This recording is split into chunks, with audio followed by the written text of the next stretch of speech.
Shalom Bapak Ibu Saudara-saudara sekalian, kita berjumpa kembali dalam acara Menerima hari ini. Kita terus-menerus membahas topik-topik yang baru dari hari ke hari sehingga kita bisa makin mengerti beraneka ragam topik bahasan supaya memperkaya wawasan pengetahuan teologi kita akan kebenaran firman Allah. Mari kita buka terlebih dahulu acara Menerima hari ini dengan doa. Terima kasih Tuhan kalau Tuhan masih memperkenankan kami untuk kami berjumpa kembali dalam acara Menerima hari ini, di mana kami ingin belajar kebenaran firman-Mu Tuhan secara terus-menerus setiap hari Tuhan. Karena kami sadar kami tidak dapat hidup tanpa firman-Mu. Terpujilah nama-Mu Tuhan. Di dalam nama Tuhan Yesus Kristus, kami pelaskan doa kami dan mengucap syukur. Haleluya. Amin. Shalom Bapak, Ibu, Saudara-saudara sekalian. Kali ini saya akan membahas topik mengenai dasar motivasi pelayanan. Sekali lagi, topik yang akan kita bahas adalah dasar motivasi pelayanan. Bapak Ibu saudara sekalian, sebuah gereja tidak akan pernah terlepas dari pelayanan. Karena gereja yang tidak melayani pasti bukanlah gereja Kristus. Sebab Kristus sendiri datang ke dunia untuk melayani. Tetapi yang perlu kita pertanyakan kepada diri kita, apakah pelayanan kita selama ini sudah sesuai dengan prinsip-prinsip yang ada di dalam firman Allah? Apakah yang menjadi dasar motivasi dari pelayanan saudara? Itu yang paling penting. Motivasi pelayanan saudara didasarkan atas apa? Nah, coba kita akan menggali kebenaran Alkitab supaya kita mengetahui apa dasar motivasi pelayanan kita. Nah, kalau kita menggali kebenaran firman Allah, maka sangat jelas sekali firman Allah membuktikan bahwa satu-satunya alasan mengapa kita menyerahkan hidup kita untuk Kristus, bukan lagi untuk diri kita sendiri, itu karena kasih Kristus. Sekali lagi, satu-satunya alasan mengapa kita menyerahkan hidup kita untuk Kristus bukan lagi untuk diri kita sendiri adalah karena kasih Kristus. Itu bisa kita baca di dalam 2 Korintus pasal 5 ayat yang ke-14 sampai 15. Dikatakan dengan sangat jelas di situ, sebab kasih Kristus yang menguasai kami. Perhatikan, sebab kasih Kristus yang menguasai kami.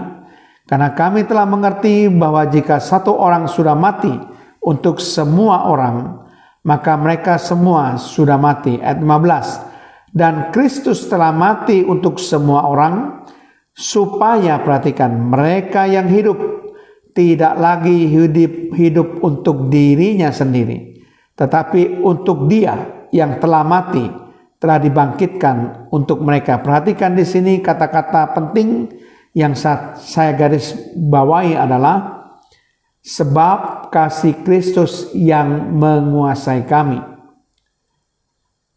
Dikatakan mereka yang hidup tidak lagi hidup untuk dirinya sendiri, tetapi untuk Yesus yang telah mati dan telah dibangkitkan untuk mereka. Perhatikan, jadi kita melayani, kita memberikan hidup kita tidak lagi hidup untuk diri kita sendiri, tetapi kita hidup untuk Tuhan Yesus.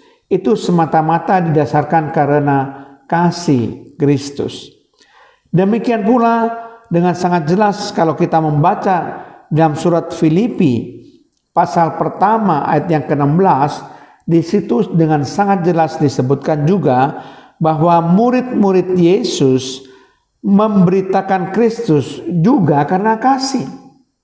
Jadi karena kasihlah maka murid-murid Yesus memberitakan tentang Kristus. Coba kita baca di dalam Filipi 1 ayat yang ke-16. Mereka ini memberitakan Kristus karena kasih. Saya ulangi lagi, mereka ini memberitakan Kristus karena kasih. Sebab mereka tahu bahwa aku ada di sini untuk membela Injil. Jadi karena kasihlah maka murid-murid Kristus memberitakan Kristus. Juga kalau kita perhatikan, kasih merupakan dasar motivasi mengapa kita melayani. Tanpa kasih maka semua pelayanan kita akan sia-sia. Sehebat apapun pelayanan saudara, kalau tanpa kasih, firman Allah menyatakan seperti gong yang berkumandang, seperti canang yang gemerincing, sama sekali tidak berguna, sedikit pun tidak ada faedahnya. Ini bisa kita baca di dalam surat 1 Korintus pasal yang ke-13 ayat 1 sampai dengan 3, betapa pentingnya kasih sebagai dasar motivasi pelayanan kita. Demikian bunyi firman Tuhan, sekalipun aku berkata-kata dengan semua bahasa manusia dan bahasa malaikat, tetapi jika aku tidak mempunyai kasih, aku sama dengan gong yang berkumandang dan canang yang gemerincing. Ayat 2, sekalipun aku mempunyai karunia untuk bernubuat, dan aku mengetahui segala rahasia dan memiliki seluruh pengetahuan, dan sekalipun aku memiliki iman yang sempurna untuk memindahkan gunung, tetapi jika aku tidak mempunyai kasih, aku sama sekali tidak berguna.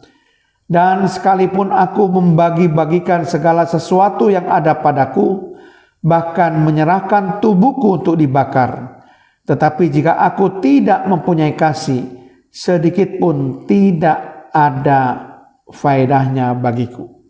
Jadi semua apapun, sehebat apapun pelayanan kita, kalau kita tidak mempunyai kasih, di sini dikatakan aku sama dengan gong yang berkumandang dan canang yang gemerincing. Saudara mungkin mempunyai karunia yang hebat untuk pelayanan. Saudara mungkin mempunyai karunia nubuat, karunia untuk mengetahui segala rahasia, karunia yang memiliki seluruh pengetahuan. Sekalipun saudara punya iman yang sempurna dalam pelayanan, dengan jelas dikatakan di sini, jika aku tidak mempunyai kasih, aku sama sekali tidak berguna. Sekalipun saudara di dalam melayani menyerahkan tubuh saudara untuk dibakar mati syahid, bahkan saudara membagikan seluruh milik saudara yang ada pada saudara, tetapi dikatakan di sini, jika aku tidak mempunyai kasih, sedikit pun tidak ada faedahnya bagiku. Jadi saudara, dasar motivasi pelayanan kita adalah kasih. Kasihlah yang mendasari motivasi kita melayani. Amin. Mari kita berdoa. Terima kasih Tuhan kalau hamba-Mu sudah membahas topik mengenai dasar motivasi pelayanan. Kami tahu Tuhan, kasihlah yang menjadi dasar motivasi pelayanan kami. Terima kasih Tuhan Yesus, terpujilah nama-Mu. Di dalam nama Tuhan Yesus Kristus kami melepaskan doa kami dan mengucap syukur. Haleluya. Amin.